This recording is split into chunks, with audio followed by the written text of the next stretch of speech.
The Path of Knowledge. The Information Trap, Why Your Library is Full But Your Soul is Empty.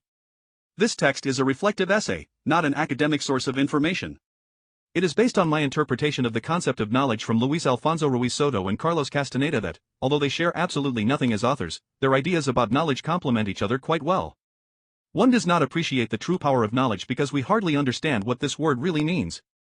Sometimes I feel that I am at odds with synonyms. They are a source of so much confusion and misunderstanding.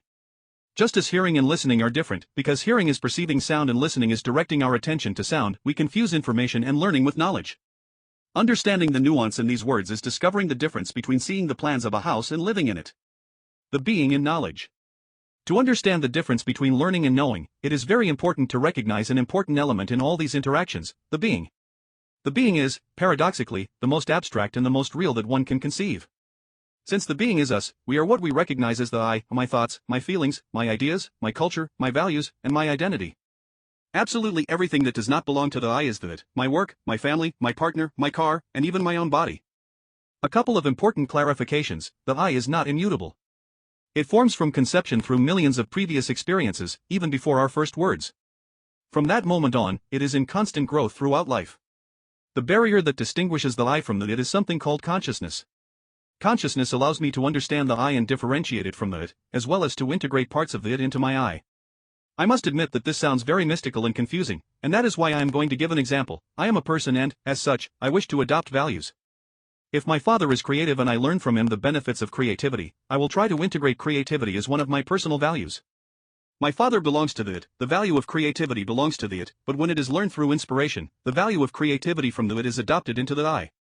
In that moment, creativity is integrated into my personal values. The process of learning. In this example, we can observe the process of learning in action.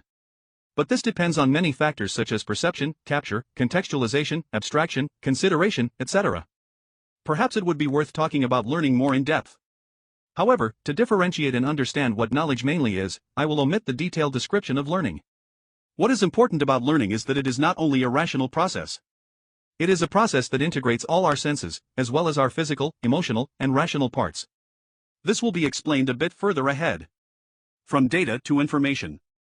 To exemplify, let us give a practical example. If we want to learn about dance, we can read hundreds of books and articles. Each book contains words and images that we can perceive through our senses. Each word and image is a piece of data. Data by itself has no value, it acquires value only when it is placed in a specific context. Even the same data can have different interpretations depending on the context. For example, a photograph of a flamenco dancer, in the context of dance, can represent an important character, a particular style, or describe a specific dance step. But in the context of photography, it could exemplify composition, lighting, positioning of the lens, or the use of space, etc. When data is placed in a context, it acquires meaning and this becomes information. From information to learning. When information is transmitted to a subject and is integrated into their memory, if they are not distracted watching their social networks, it can be said that they have acquired learning. However, information is useless by itself. It is only when we put it at the service of our being that it acquires value and importance. In the example of dance, knowing about dance can help me recognize a dance by its movements, its meaning and culture, or recognize the artist who interprets it. That is knowledge. Knowledge in its levels. By converting information into something practical, useful, valuable, and/or important, we assimilate knowledge and make it part of ourself. Knowledge can occur at several levels: rational, emotional, or physical. I can know about dance through reason with books. I can interpret the emotions of a dancer through their interpretation. But I can only know the experience of dance by dancing. Knowledge at this level is called experience. Experience is living knowledge with full consciousness, and it is impossible to transmit. I may be able to teach someone to dance, but it will be impossible to transmit all the physical sensations, feelings, and emotions that dance evokes, because these are completely subjective. Among the most outstanding experiences are the taste of food, the pain of losing a loved one, and the feeling of victory when winning a game. We may be able to describe them, but never transmit how they are lived until one lives them oneself. The progression of knowledge. Thus we could define the process, from data to information, from information to learning, from learning to knowledge, and from knowledge to experience. There is, however, a critical distinction. I can have knowledge without consciousness of it. This is what we call living: repeated actions, habits, things that have always been done this way. Living does not transform the I because it lacks presence. Only when knowledge is lived with full consciousness does it become experience, and only then does it enrich and modify our being. Every experience leads us to the growth of our being, living only leaves us empty. On the enemies of the man of knowledge. In Carlos Castaneda's texts, the man of knowledge is literally a magician or a sorcerer. The knowledge they speak of in his books is literally that of making magic through experiences. And what has always fascinated me is that it applies both to fantastical magic of spirits and traveling to the world of dreams and to real magic, where a correct decision at the right moment changes reality from something terrible to something manageable. Like an act of magic, here you see a conflict, and now it no longer exists.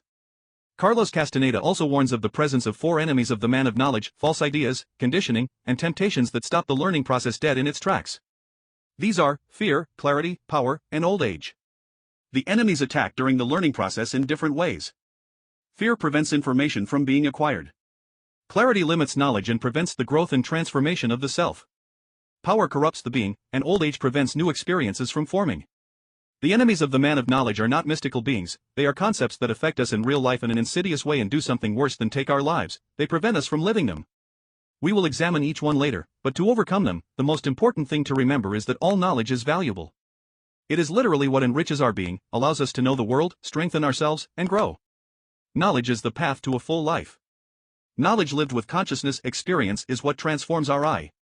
Not accumulated information, not automatic living. Only what we go through with presence strengthens us and makes us grow. Remember, you have the power.